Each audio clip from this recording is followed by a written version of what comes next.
भैया, मोहनलाल के बेटे अनुज का रिश्ता हमारी विशाखा के लिए आया है। वे लोग आपके ही शहर के रहने वाले हैं और हमसे मिलने और बात आगे बढ़ाने को बहुत इच्छुक लग रहे हैं। आप अपने स्तर पर अच्छे से जांच पड़ताल करके बताएं कि लड़का और उसका परिवार कैसा है। मंजू ने अपने भाई कृष्णा से कहा। हाँ, परिवार तो बहुत सम्मानित है, आर्थिक स्तर से भी अच्छे हैं। लड़का काफ़ी सालों से शहर से बाहर है। पढ़ाई पूरी होते ही नौकरी भी बड़े शहर में ही कर रहा है। बाकी चाल चलन कैसा है इसके बारे में ज़्यादा जानकारी नहीं है, पर मैं पता लगाता हूँ, उसके बाद आपको बताता हूँ। कृष्णा ने कहा। जिस व्यक्ति के साथ ताउम्र रहना है उसके बारे में जितना हो सके अच्छे से जांच पड़ताल कर लेना चाहिए, ताकि भविष्य में किसी भी तरह का कोई डाउट ना रहे। इससे पहले हमने जो विशाखा के लिए लड़का देखा था वह तो पहली बातचीत में ही तो तड़ाक पर आ गया था। उससे भविष्य में रिस्पेक्ट की क्या उम्मीद रख सकते थे।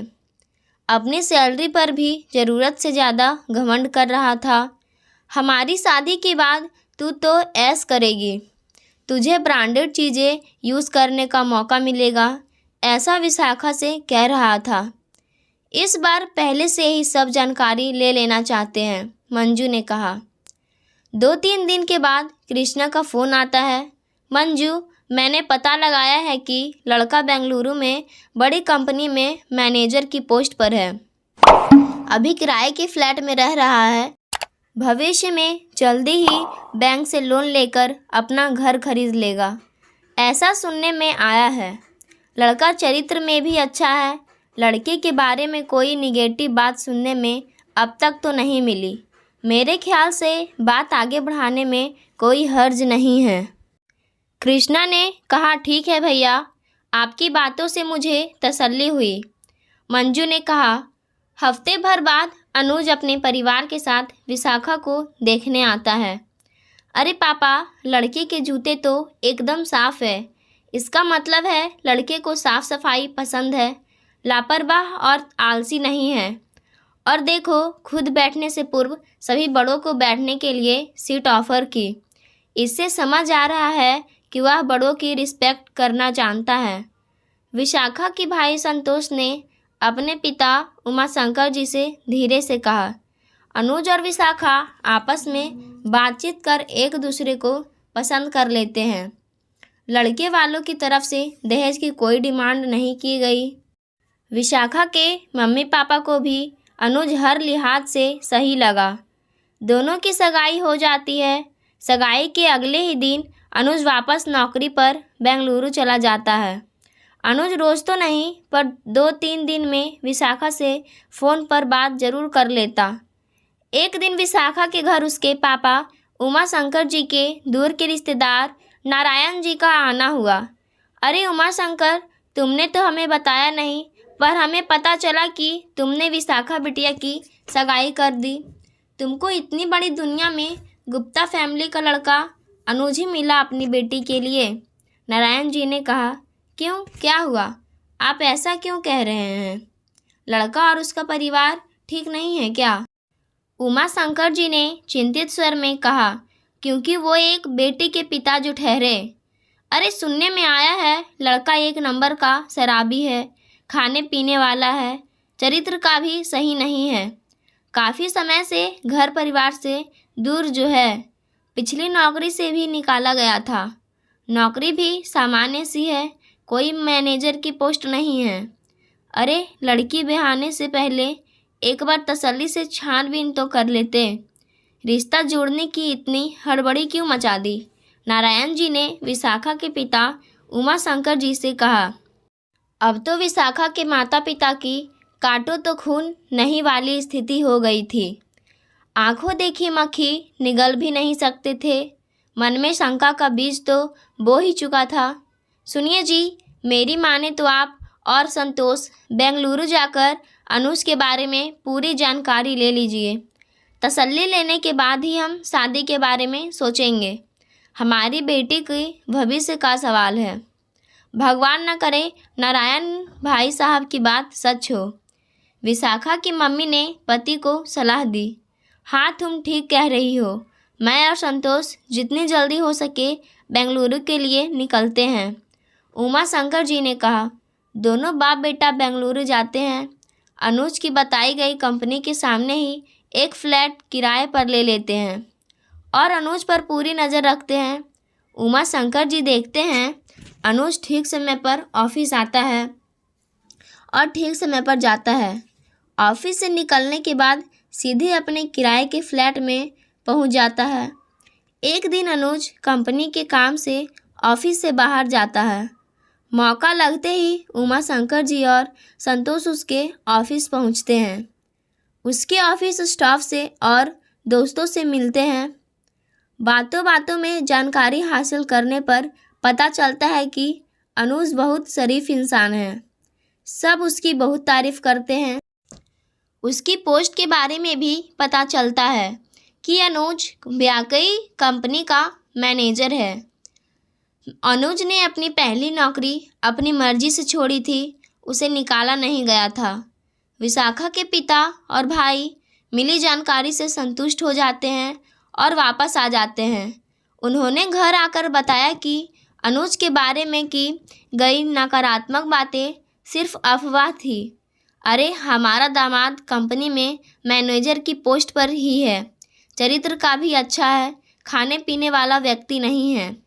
उमा शंकर जी ने कहा।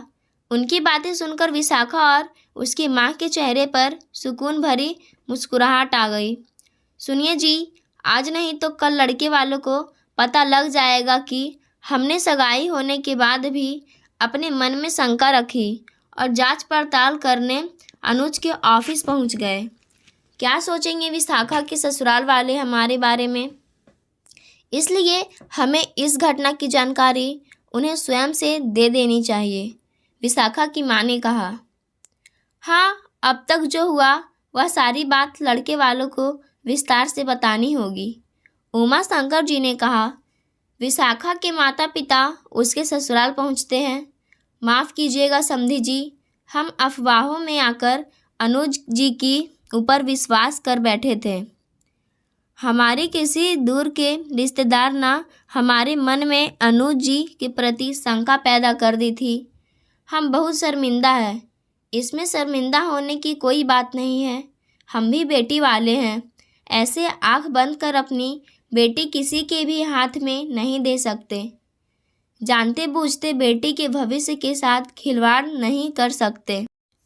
आपने बिल्कुल सही किया जो आपने होने वाले दामाद के बारे में अच्छे से जानकारी निकाल ली, वरना मन में कोने में शंका बनी ही रहती। बस यह अफवाह फैलाई किसने, इस बात की पड़ताल तो करनी ही होगी। अनुज के पापा मोहन लाल जी ने कहा। बात निकली तो बहुत दूर तक गई। कुछ दिनों बाद उमा शंकर जी ने अनुज के पिता से रूबरू मिलकर कहा, हमारे दूर के रिश्तेदार नारायण जी से यह अफवाह उन्हीं के शहर से हरीश पटेल ने कही थी। अच्छा, वह हरीश पटेल जिनका कपड़ों का व्यापार है? अनुज के पिता मोहन लाल जी ने पूछा। हाँ, वही हरीश पटेल, विशाखा के पापा उमा शंकर जी ने कहा। अरे, हरीश पटेल की बेटी का रिश्ता हमारे अनुज के लिए पिछले साल आया था। दोनों परिवारों की मीटिंग भी हुई थी। लड़की देखने में तो अच्छी थी, पढ़ी लिखी थी, पर उसके विचार से अनुज सहमत नहीं हुआ और यह रिश्ता नहीं हो सका। अनुज ने लड़की से कहा था अभी वह बेंगलुरु में किराए के फ्लैट में रह रहा है। भविष्य में मेरे पापा के रिटायर होने के बाद मम्मी पापा बेंगलुरु उसके पास आकर रहेंगे। इसके लिए वह पैसा सेविंग कर रहा है ताकि बेंगलुरु में थोड़ा बड़ा फ्लैट खरीद सके। तब हरीश पटेल की बेटी ने कहा कि यह भी क्या बात हुई, अपने मम्मी पापा को तो उनके ही शहर में रहने देना। मैं इस रिश्ते के लिए इसलिए तैयार हुई हूँ क्योंकि तुम अपने पेरेंट्स से दूर बड़ी सिटी में जॉब करते हो, जिससे तुम्हारे साथ अकेले में मैं फ्रीली अपनी लाइफ एंजॉय कर सकूं।